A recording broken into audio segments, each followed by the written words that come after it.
The year is 2020. The start of a new decade has just begun. The new year could be a fresh start for Americans, a time for opportunity and hope for the time ahead, or so they thought. In January, Democratic politicians pushed for the impeachment of President Donald Trump. After weeks of trial, Trump was later acquitted. Then, a deadly plague from China eventually spread throughout the world and affected thousands of people, and some resulting into death. Americans were asked to stay home, social distance, wear a mask, and avoid gatherings. Small businesses across the country were dramatically affected, causing a booming economy to go into a recession. In the summer months, acts of police brutality hit the United States after a video of George Floyd went viral. Black Lives Matter started another one of their movements and had peaceful protests. Unfortunately, some of their members in a group organization by the name of Antifa started destructive riots across the country. In September, the well-known Supreme Court Justice Ruth Bader Ginsburg peacefully passed away. The justice was known for her strong drive for women's equality. The justice was later replaced by Justice Amy Coney Barrett, a mom of 7 and some of whom may consider a controversial figure. And who have we turned to for hope and answers? The 2020 presidential candidates. The candidates are incumbent President Donald Trump for the Republican Party and former Vice President Joe Biden for the Democratic Party. Let's hear what the two have to say. The system, and that's what I'm going to do. But why didn't he do it 4 years ago?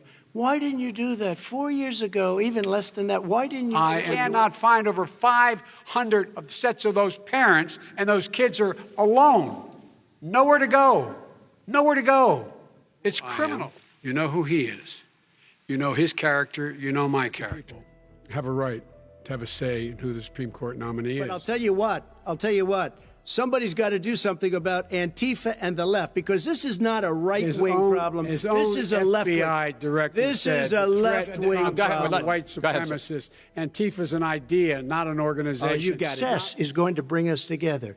We are on the road to success, but I'm cutting taxes, and he wants to raise everybody's taxes, and he wants to put new regulations on everything. He will kill it. If he gets in, you will have a depression, the likes of which you've never seen. I'm an American president. I represent all of you, whether you voted for me or against me, and I'm going to make sure that you're represented. I'm going to give you hope. We're going to move. We're going to choose science over fiction. We're going to choose hope over fear. We're going to choose to move forward because we have enormous opportunity. We did not. They built the cages. Who built the cages, Joe? Let's talk about what Who built the cages, Let's Joe? talk about what we're talking about. Before the election occurred, the media and polls were projecting Biden ahead in states. The projected results have now Biden with 306 electoral votes and Trump with 232. Some evidence of fraud has been spoken upon by the Republicans, calling for court cases, recounts, and more that are currently occurring across the country in many battleground states.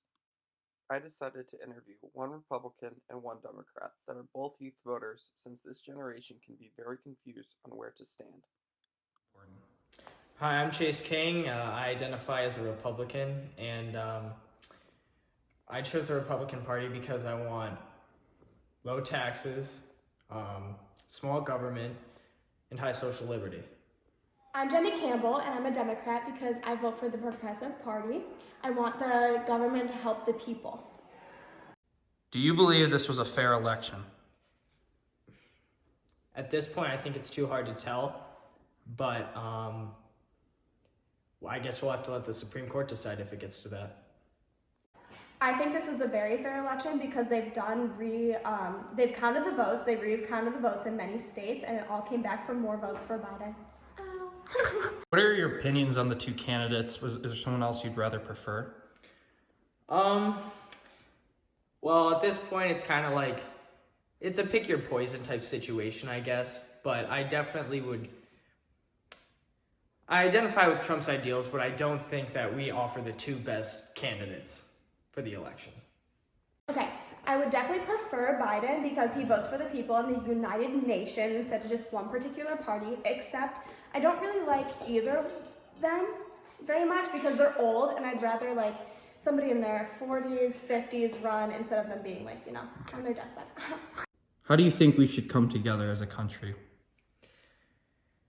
I think we just need to stop being so extreme on both sides. I think if we can find some common ground instead of seeing what separates us, then that offers some opportunities to combine and unite with one another. I think voting for Biden would help us come together as a country because that's what he's running for, and Trump definitely ignited like a separation between parties. How's the coronavirus affected you the most? Personally, I play sports, and it affected my season tremendously, and my family members, amongst other people I know, have chosen not to see me because of issues regarding the coronavirus. I think it's blown out of proportion, but there is some cause for concern, and it's up to you to decide what you should do. The coronavirus has definitely affected me in many ways. Everything's online, like school has been different definitely this year, but I think it's become like a bonding thing. Like on Zoom on Thanksgiving, I Zoomed with my whole entire extended family, which we never get together on Thanksgiving. So it was like a really good bonding experience for me. After election night and some of the votes were in, the candidates shared some words with the country.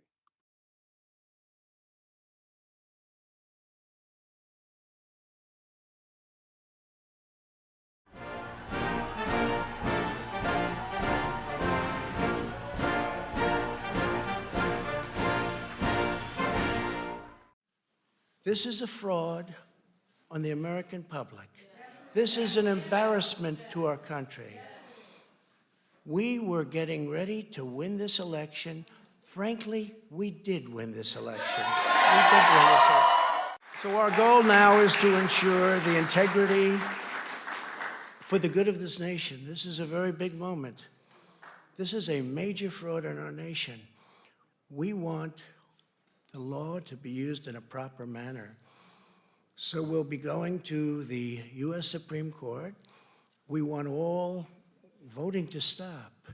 We don't want them to find any ballots at 4 o'clock in the morning and add them to the list.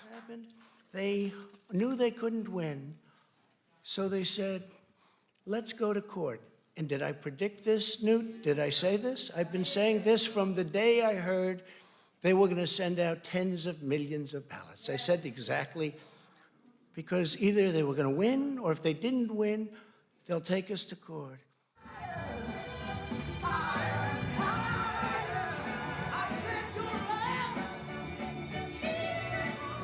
Kamala will be talking to you tomorrow. Thank you.